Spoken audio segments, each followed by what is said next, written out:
Thank you for your patience. I don't know whether I should keep talking for Sierra to be able to check that in.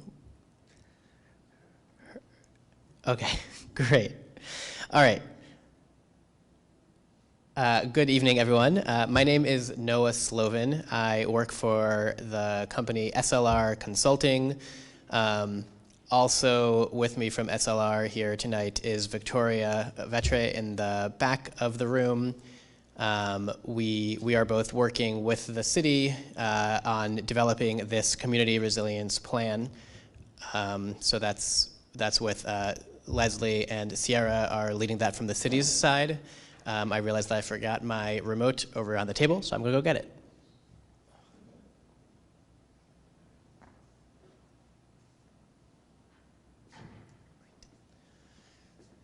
Okay, so we have a lot that we're going to try to get through tonight. The presentation is going to be relatively short, I hope. 15 to 20 minutes is what I'm aiming for, and then we're going to break out away from the frontal presentation and do some working around on these different tables that you see around the room to make sure that we're kind of getting some feedback and participation from all of you. But here's the agenda for the evening. We'll be giving I'll be giving a brief overview of what community resilience is and what this plan is all about. And then we'll talk about some of the products of the plan that we've finished so far. So we'll go through the risk assessment results, talk about some of the resilience objectives that are coming out, the recommendations that we're going to be presenting to the city to become more resilient. And then we'll talk about 4 specific resilience concepts that dive into a little bit more detail about in specific locations, specific projects that the city can pursue.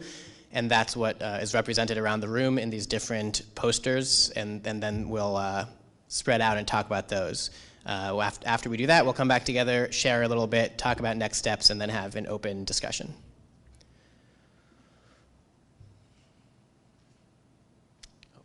Okay. So the Community Resilience Plan, and I'll clarify here, the resilience we're talking about is resilience to climate change, the impacts of climate change specifically on severe weather events and related events.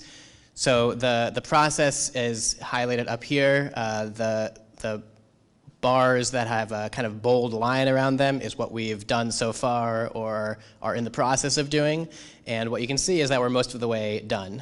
We've done a review of existing studies and reports to make sure that we're building on the body of knowledge that's already out there and considering work that's already been done. We've done a lot of public outreach and stakeholder outreach to make sure that we understand what people who live here on the ground and work here have experienced and what their needs are and what your needs are. We've conducted a thorough risk assessment to understand what the city is facing, and we're in the process of developing recommendations for the city to pursue to address the findings of the risk assessment. The reason that we're doing this plan to begin with is that climate is changing, and there are kind of 3 central impacts of climate change, or 3 central effects of climate change: rising temperatures, changing precipitation patterns, so changing amounts of rainfall, frequency of rainfall, storm events, and things like that, and then rising sea levels that can contribute to coastal flooding. And those central effects have a wide range of impacts and on a community and on the region. And our goal in coming into this project is to understand specifically what are the impacts to the city and what can we do to address them. So I'm going to go from here straight to the risk assessment and the results from that. So the risk assessment, we took those different climate change effects and took an initial look at what kinds of impacts they can have on the city. And the important thing to think about as well is that it'll impact all different kind of spheres of the city, and it'll have different impacts on each of those different spheres. So the risk assessment was a very specific, looking at each of these different sectors of how the City of Groton operates to understand what each of these different hazards will be. Our first step was to understand specifically what are the hazards that we're concerned about, and what we found, the assessment looked at these kind of 4 categories of hazards. Flooding, and specifically coastal flooding. We also looked at riverine flooding, which they operate a little bit differently if you think about flooding that comes from high tides or storm events, as opposed to riverine flooding that comes from a lot of rain that flows into a river. The City of Groton does not have a lot of riverine flood hazards, so it was really mostly focused on coastal flooding. We also did look at erosion and whether there are areas around the city that are affected by coastal erosion primarily. Stormwater drainage, stormwater-related flooding, which that refers to flooding when you have a significant amount of rain on an area and it's unable to drain without kind of building up and flooding an area, and that happens related to both impervious surfaces. I'm going to be talking about impervious surfaces a lot.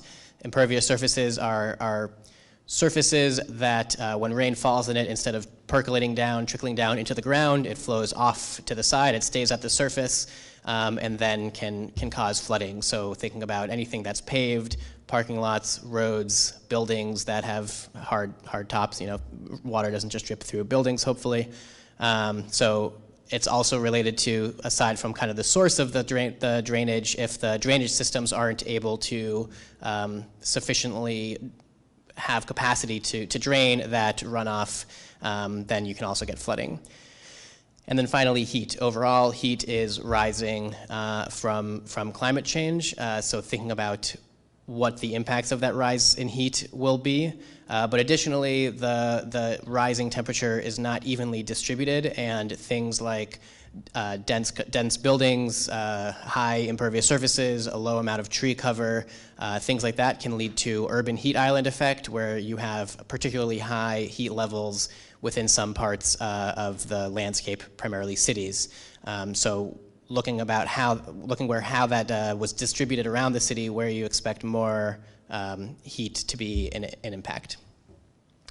So those are the 4 hazards that we looked at, and then we looked at these 6 different vulnerability categories. I can't see them on my computer, so I'm going to turn over here. We looked at social, thinking about specifically socially vulnerable populations that might be primarily or especially negatively impacted by climate change. Residences and how where people live, residential buildings are impacted, commercial as well. Critical facilities and infrastructure, thinking about this building as an example, police, fire, the critical facilities that allow the city to operate, all of Groton utility facilities, as well as roads and those transportation networks. Other community resources, things in that buildings with cultural significance, community gathering places, other things that can impact the community's identity and functioning, and then natural systems. So the way that this worked, and I apologize if I get getting a little bit into the weeds here, but just so you understand our process, we divided the city into these 6 different areas, these six different assessment zones, based on a variety of different factors. And then for each zone, we looked at each of the 4 different hazards and each of those 6 different vulnerability categories, and we assessed the risk level for each. So for social demographics and socially vulnerable populations, how are they at risk from flooding? For commercial properties, how are they at risk from high heat? And so on and so forth. We classified each as either low, moderate, or high, like so. And then we filled out this whole table and came up with kind of overall risk ratings for each of those different categories, as well as for the overall risk for that neighborhood. And what that looked like was this. And I'm not going to go through all of this right now, but there are a couple of key takeaways that I'll walk through in the coming slides. But the first is just that there's a geographic difference in the amount of risk that the city faces. So not all neighborhoods, not all areas face risk evenly. Additionally, what I'll talk through in a little bit more detail is that each neighborhood faces different kinds of risks. There are different risk drivers that are causing or really controlling the level of risk for that neighborhood. So I'll walk through some of these. I'll give a couple of examples. I'm not going to go through each full table. Can I turn this at all? So for what we're calling the Thames Street neighborhood, where you can see there's a lot of commercial businesses right along Thames Street, and also a lot of important infrastructure and utility infrastructure along Thames Street, such as the wastewater treatment plant, and those are at risk from flooding. So you can see that all the way on the right, those two are rated as high risk, and then it's a little bit hard to see within the table, those are rated as high risk, but overall risk from flooding is only moderate because the flooding doesn't extend very far inland in this neighborhood. Down in Five Corners, there isn't really any exposure to coastal flooding or erosion, so you can see that both of those categories have low risk, but there are a lot of commercial properties. Is that right? Yes, so there are a lot of commercial properties that have, so there's some high risk to that. There's also, we found that the heat island effect is pretty significant here, so there's very high heat and also high stormwater risk in this area. Technology campus, there's no residential uses here. This is like Electric Boat and Pfizer campuses for the most part, as well as some other commercial uses. And here also we have a lot of heat risk and some flood and a lot of flood risk because of its location right along the Thames River. The South Shore also has pretty extensive flooding based on mapping. It's a relatively low, or extensive flood risk. It's a relatively low-lying area, so the extent of the flood exposure is a lot higher, so the flood risk is higher, but for the most part, other than that, risks are relatively low. The neighborhood that we call Brandeigh Avenue, there are some residential complexes here, some apartment complexes and condominiums. So there's a high amount of residential use in this area. There are also some socially vulnerable populations here. There's a lower income and off the top of my head, I forget what the other measures are, but we can talk more about that. So the social risk is higher in this neighborhood. And heat, I think, is a relatively higher risk in that neighborhood. Even though there's a lot of forested area, the residential areas don't have a lot of tree cover, which is one of the measures that we were looking at, so that risk ends up higher. And then in the neighborhood that we are currently sitting in, the Washington Park neighborhood, overall risks are relatively low or moderate. So those kinds of differences in the risk is what we're looking at throughout the city, both, again, geographically, but also kind of topically, what are the different risk drivers? And that led us to these 6 overall takeaways, and this is kind of the key thing to focus on for now. So we have stormwater flooding is a high risk factor in many parts of the city, largely driven by impervious surfaces that water runs off of, and there's not a lot of space for the water to percolate down into the ground. Heat concern, particularly during severe heat events, and as those increase, that's going to be a bigger concern, in large part because of a lack of shading in some areas, lack of trees, and again, those impervious surfaces. Local businesses, small and large, are exposed to risk in lots of the city, and that's going to be a concern. Flooding around the South Shore, kind of generally, more specifically roadways and other parts of the transportation network that are at risk primarily from flooding, and the concern there is with isolation, and especially during if an evacuation is needed but the road is flooded, or if there's a flooding and people are isolated and can't be reached by emergency services. And then kind of broadly vulnerable populations being exposed to all of these different climate hazards.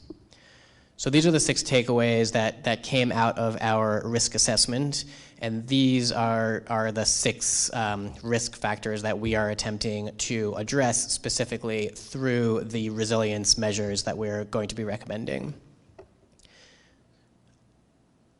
So we'll dive right into that. So I'm calling this section resilience objectives. It's a little bit of a weird terminology. I apologize. I realized as I was going through this tonight, but it relates back to how we're going to be presenting these things in our overall plan. But we'll just go with that for now. So again, these are the 6 key takeaways, and these key 6 takeaways translate directly into 6 key objectives that address each of them. For those of you who are quick counters, you'll notice there's a 7th takeaway that we added at the bottom. This is to build municipal resilience, specifically with municipal assets.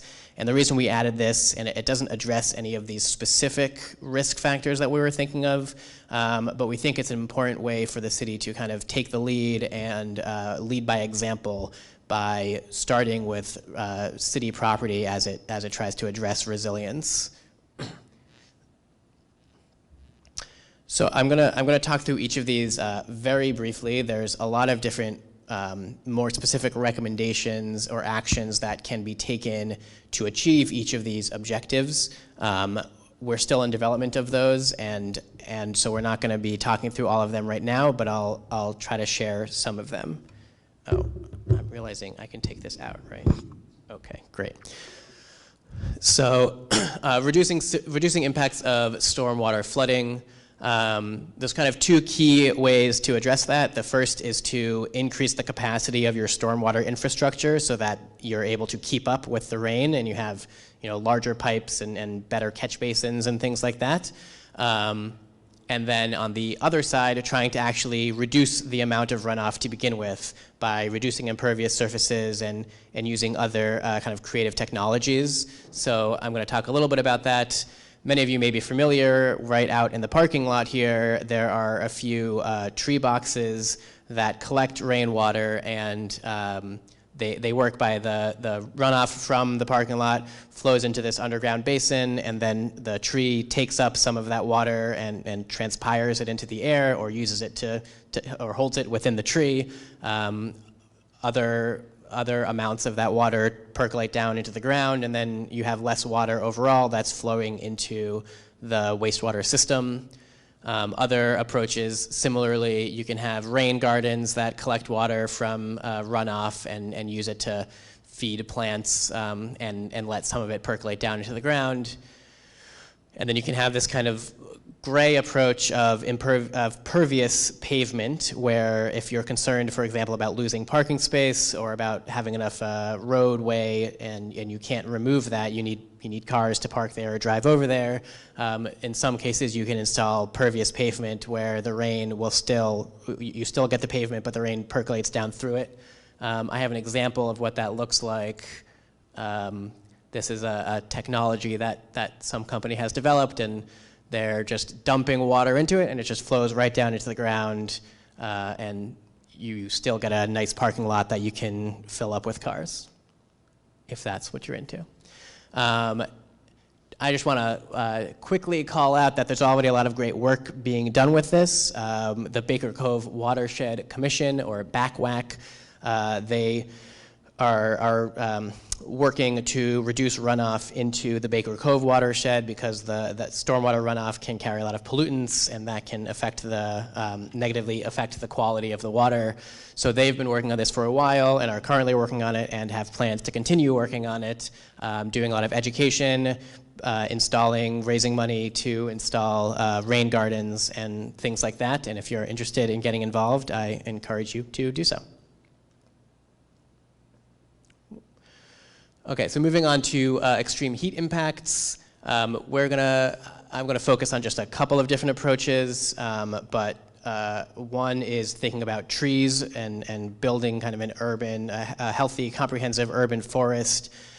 Trees provide shade that can give people shelter from the sun during extreme heat events, also through their transpiration and evaporation processes that actually causes cooling at the local level right around the tree. And then if you have a whole healthy urban forest, it can reduce the impacts of that urban heat island effect that I was talking about earlier.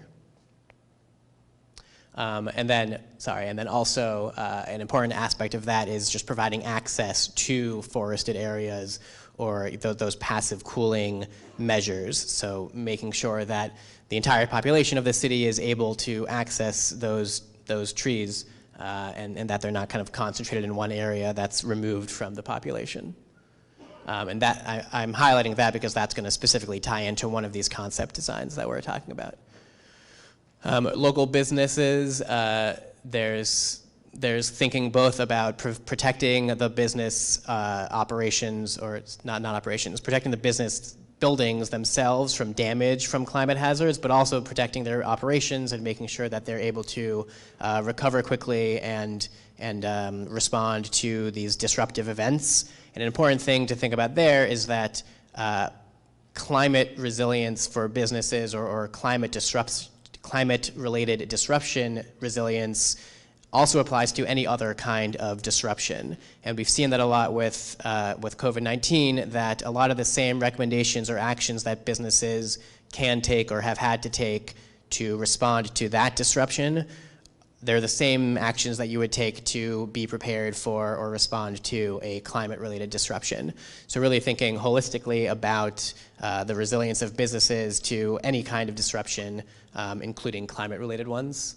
And I have another little call out here, I believe. Nope. Okay. For Sector, which is currently assisting the city with a program to get local businesses, local small businesses, to fill out this Open for Business EZ form and start thinking about their continuity planning and ability to recover from various disruptions.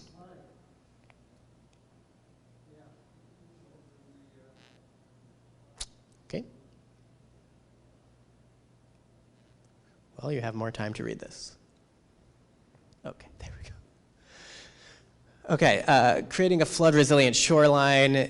We're specifically thinking here about the southern part of the city that has that relatively high exposure to flooding. There's a variety of different tools, from protecting specific buildings and making flood-resilient retrofits, to structures along the shoreline, to living shorelines and green infrastructure or nature-based solutions that can reduce the risk from flooding. A specific one that we're going to highlight today is the Shore Avenue strategy. That's one of these resilience concepts that we're going to be talking about on the table, which brings up a few of these different approaches. And then another one is just protecting coastal open space, preserving it, protecting it from development, and also kind of increasing the value of that coastal open space. And that, again, is going to relate to one of the concepts that we're talking about. I know that I'm holding this in my hand and maybe it's moved around. Are people still able to hear me okay? Okay, thanks. Think about the transportation network. This is specifically the roadways and how we move about on them. Evacuation is a potential concern for the city. We were just talking, I was talking to someone just at the beginning of this, looking at a map of the city and thinking about the best way to get from the south part of the city up north to 95. So making sure that that information is available and also kind of adaptive. You need adaptive evacuation routes in case a route is a part of that route is flooded and you can't access it. And then additionally to those routes, just thinking about if there are specific roadways that need to be protected from flooding. Increasing the resilience of socially vulnerable populations, and I have two kind of approaches highlighted here. The first is working with existing community organizations to help those organizations be resilient to climate change and its hazards, so that they can continue to serve the populations that they serve following a disaster, or not following a disaster, but just in the face of climate change. And then more generally, education and engagement with those populations to raise awareness and understanding and make sure that they're able to access the resources that they need. And then finally, as mentioned, the improving resilience of municipal assets. And like I said, this is to kind of lead by example. And then here, there's also kind of two aspects of this. One is making sure that the properties themselves are resilient to climate hazards, but also making sure that the operations are resilient to climate hazards, similar to the businesses. You want to make sure that the city is able to continue to offer its services to the population in the face of climate disruption. So that was a lot, and I'm happy to return to any of those if any of you have questions about them. I'm going to keep moving for now, even if you want me to do that, because I want us to have a chance to spread out throughout the room. And these concepts that we're presenting are going to touch on a lot of these topics. So part of this project, in addition to the overall report and overall recommendations, is to go into a little bit more depth on 4 specific recommendations, which we're calling these resilience concepts. So we chose these concepts based on a few different criteria, but ultimately we found 4 that are kind of spread around throughout the city, which we think provides some value both inland and coastal, and also along Birch Plain Creek, which is coastal and inland, that estuary aspect of it. We have concepts that address a variety of these different hazards that we were talking about. And then a key part is that we were thinking about kind of feasibility and applicability quickly by the city, so that the city can make kind of rapid progress on these 4 concepts at least, to again lead by example and build that momentum to continue to move the city forward toward resilience. These 4 concepts should not be the end of the process. They're seen as the beginning to kind of kick things off. So the four concepts are tree plantings. We focused on Washington Park as an area that the city owns and therefore has that ability to operate in and make decisions over. And there are certain areas of Washington Park that might not have so many trees and shading, and by planting trees here, it also addresses, in the risk assessment, it was highlighted as an area with somewhat elevated heat island effect, so a slightly elevated heat risk within the Washington Park area, so it addresses that, and it's also thinking about access. It's a place that everyone in the city uses, and it's fairly easy to get to. So tree plantings in Washington Park. Shore Avenue strategies. I'm not going to talk through that too much, but there's Shore Avenue itself is vulnerable to flooding and exposed to flooding, not just under kind of the 100-year storm scenario, but even 10-year storm flooding. But when we look at the projections for sea level rise, now I'm forgetting what it is, but under I think the 2050 projection from the state of Connecticut, portions of Shore Avenue will be flooded during just a regular high tide event. And so this kind of suite of different strategies will help mitigate that kind of sunny day flooding, even though it wouldn't protect it from the more severe storm flooding. Birch Plain Creek Trail, this is kind of what it sounds like, building a trail, a resilience corridor trail along Birch Plain Creek. The resilience benefits of that touch on a few of the different topics that we talked about, including access to these cooler parts of the city with a tree and shades, trees and shade. And then there will be some educational material there. There's also a few kind of other small aspects of that. And then the other important part of that is that it kind of increases the value of this coastal open space area and helps prevent future development on that by increasing the value today. And then finally, rain gardens at the municipal complex. That's planting rain gardens here at the municipal complex to reduce runoff. So those are the 4. Trying to think of what I have next here. Okay, I just want to highlight a key kind of feature of what these concepts are. These are, so the overall Community Resilience Plan has some broad strategies as well as some more specific recommendations, but they're kind of guidance in terms of the level of recommendations. These specific project concepts will identify some specific locations for these projects. They're going to go into a little more detail and give cost estimates and things like that that can then be used to pursue funding. Once the city gets funding to do those, then they'll go to the actual design phase, and once they're designed, then they get implemented and constructed. So I just don't want you to look at these and say, oh wow, this is what the city is going to be doing. This is phase one that then goes through a lot of reality checks and calculations to make sure that it's what needs to happen. So I just want to give a little bit of context for that. So I think that's the end of what I have here. So our next phase will be breaking out and walking around the room. But first, I'll see if there's any questions. I know we covered a lot there, but just any quick clarifying questions or comments?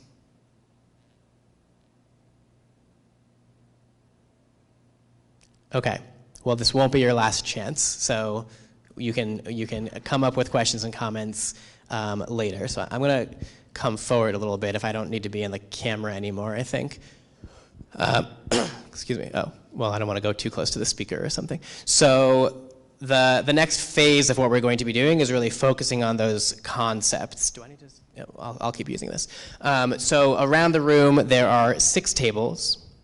The outside tables each have, each of those outside tables has one of the 4 concepts that we're looking at. So I don't remember what's in what place, but one table has the Birch Plain Creek concept, one table has planting trees at Washington Park, one has planting rain gardens at the Municipal complex, and one has the South Shore kind of suite of different interventions and measures. And each table also has some sticky notes. It has an explanation of what it is. It has sticky notes and pens. And what we'd like for you to do is walk around, look at them, and leave some feedback by writing your feedback on the sticky notes and sticking it on the table or on the kind of poster itself. The specific questions we are looking for is you think about how this will benefit you, how this proposed concept will benefit you, and then any questions that you have about it and how it works, or any other thoughts you have. They're fairly general prompts here. The other 2 tables in the middle are just kind of blown up aerial images of Eastern Point Beach Park. That's an area where the city is interested in planting trees potentially to provide more shading. There's a parking lot. There could be trees in the parking lot. There's the grassy areas around the parking lot. There could also be trees there. We've put some green circular stickers out, and we encourage you to put a sticker where you think some trees should go in there. They're fairly big stickers, possibly a little bit bigger than the footprint of a tree would be, but I actually think that's good because we want you to think about the fact that trees do actually take space, and you have to balance things like there's a lot of parking spaces. How many parking spaces do you want to give up? It might affect some views. It might affect what kind of uses you can do in the grassy areas if there's trees there, if people play soccer. I don't know what people play there. So those are kind of the 2 main activities we have. At the back of the room, there's just an overall map of the city with each of these concepts highlighted to give you a sense of where they are. That's just to look at. And then there are note cards, orange note cards and pink note cards, something like that, and a comment box. And we encourage you, just any thoughts you have that you don't want to share out loud or want to make sure that we have saved, you can write those down and put them into the comment box, and we'll collect all of those at the end. And finally, I'll be standing here and happy to talk to anybody about any questions that you have. Yes, question? Yeah, I wonder how you pick the 4 concepts that you have hanging up there. Because it seemed to me that on one of the slides early on, you talked about the vulnerability in terms of flooding, roadway and the like. Yeah. We've all seen, some of us have been around here in 2010 and saw the effect of a major rainstorm on Long Hill. Why not pick off as a concept to be tested some of those drainage concepts in the permeable surface? Yeah, it's it's a good question. So I'll repeat it just in case. The question is how we chose the four concepts that we are presenting here, and specifically why didn't we include a concept about stormwater drainage and impervious surfaces and replacing them maybe with some pervious surfaces. So we did definitely talk about that, and stormwater drainage and mitigating that is going to be a big focus of the recommendations in the plan.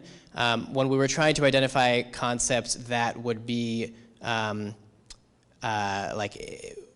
implementable by the city on kind of a short time frame, it was hard to address that one on the one hand. On the other hand, that's part of it, but the other part of it is that there's already a lot of work being done by Groton Utilities Groton Utilities and by the DPW to address a lot of these stormwater issues. So we didn't think that it would add much for us to do, at least at the level that we were able to offer for this project, to do a concept. But it's definitely a top priority recommendation in the plan to address stormwater runoff in a variety of ways.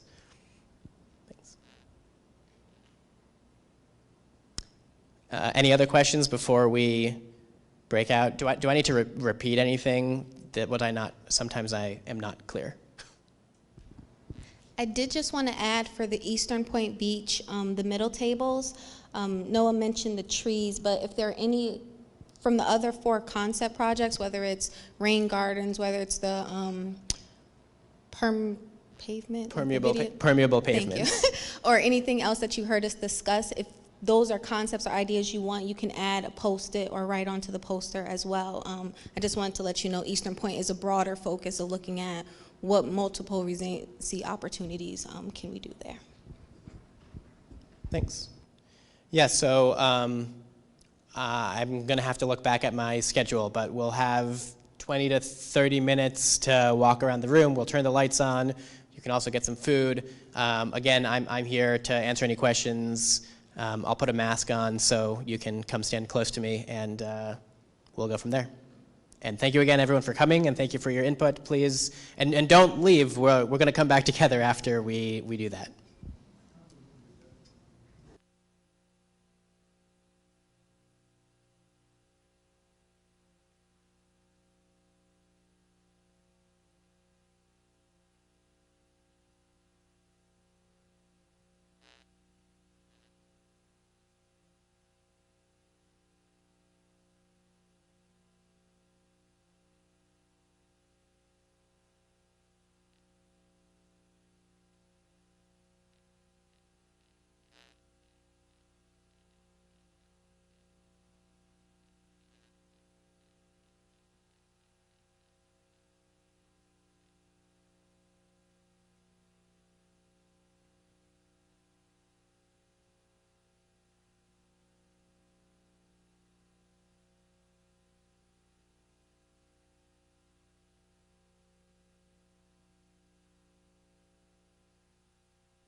Hi, everyone. We're going to have like 10 more minutes, so think about how many sites you visited and how many are left.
Hello, everybody.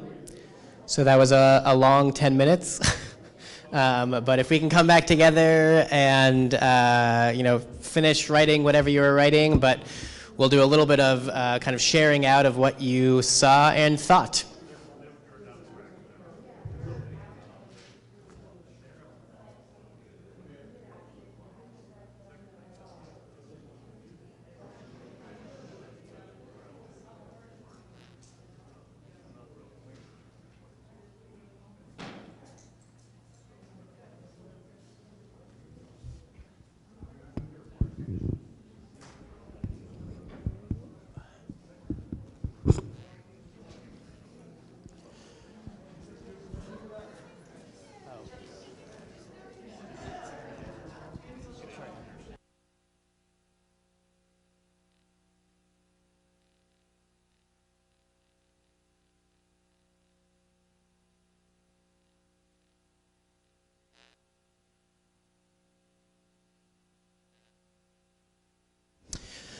Okay, so thank you everyone for all of that great input and participation so far.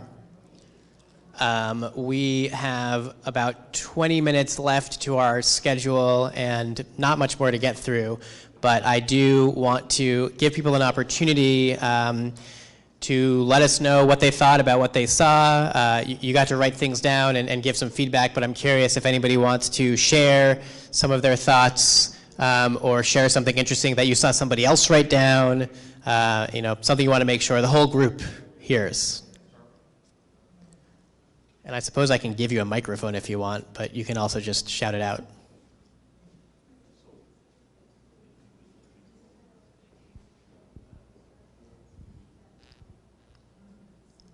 We'll sit here silently until somebody volunteers. Oh, here. Yeah. Okay. Oh. Here, I think this also you can. Yeah. So I just want to say, I actually saw that flooding that's depicted on Shore Avenue. On Martin Luther King Day this year, it flooded exactly the way it's depicted on the map. It came up exactly where it shows it, where they're talking about potentially building a berm to contain that. The water came right up there and flooded the street, and I have pictures if you're interested. Great, thanks. Any other thoughts? Okay, well, we'll look at all of the different comments that you wrote down, and we'll be incorporating them and making sure that we address them. Sorry, Victoria. Sure. Okay. Victoria's going to go around and find some of the things that you wrote and read them out loud. Here, I'll give you a microphone. Sorry, I changed instructions for her. Okay, but first we have someone in the back. Yeah, I guess it's more of a question. And I think one of the things I was kind of noticing in some of the comments and questions in the discussions around the table was that these kind of pilot projects are very focused on specific sites. It seems that some of the problems that people have raised obviously extend beyond the context of just doing one project in this location. So I guess the question becomes, in terms of the limits of this project, will it give kind of citywide recommendations in terms of here's how we're going to kind of restructure the way the city operates in its entirety, or is it going to be focused on more kind of specific projects? Great question. So I'll repeat it to some degree for everybody. So the question is, we have these 4 very site-specific project examples, but really community resilience requires a community-wide approach, and are we going to be addressing those kind of citywide recommendations as well? The answer is yes. So the recommendations that we're going to be presenting in the plan are largely, I'll say will definitely be citywide. It'll be a combination of recommendations about kind of policy changes and regulatory changes or recommendations for the city to become more resilient over the long term. There will also be some recommendations about kind of specific types of studies or additional kind of evaluations or research that the city should perform, which would be a kind of citywide scale. I'm trying to think of other kind of quick examples of citywide recommendations, but then there will also be some other kind of site-specific based on what we've heard. But for the most part, I think the plan recommendations are actually kind of citywide, and then these are actually almost like an added benefit of having a few site-specific examples to be that kind of pilot project idea.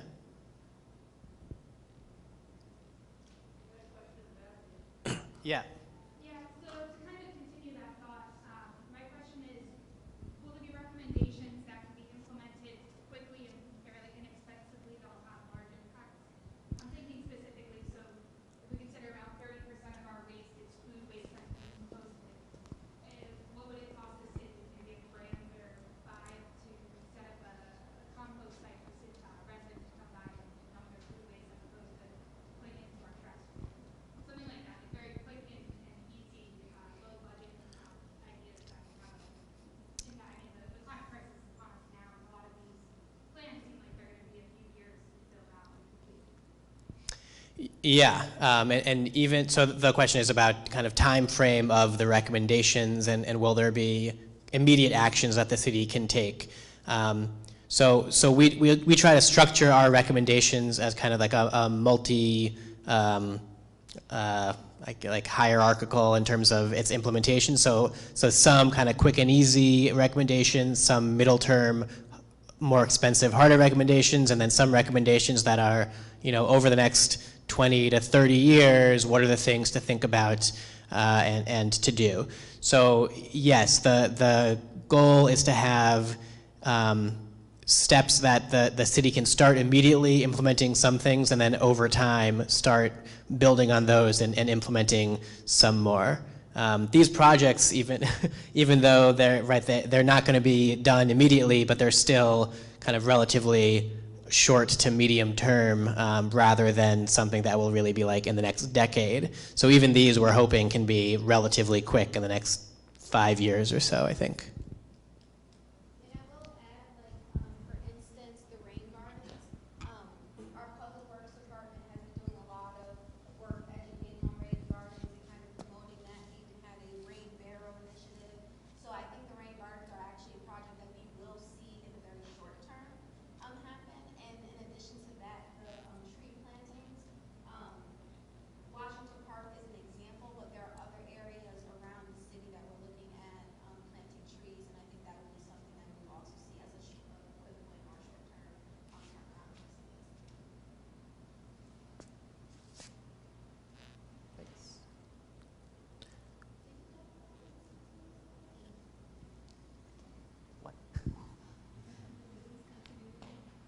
Yeah, that's presented a little bit. Any other thoughts? Yeah. When are you anticipating that the report will be formally released?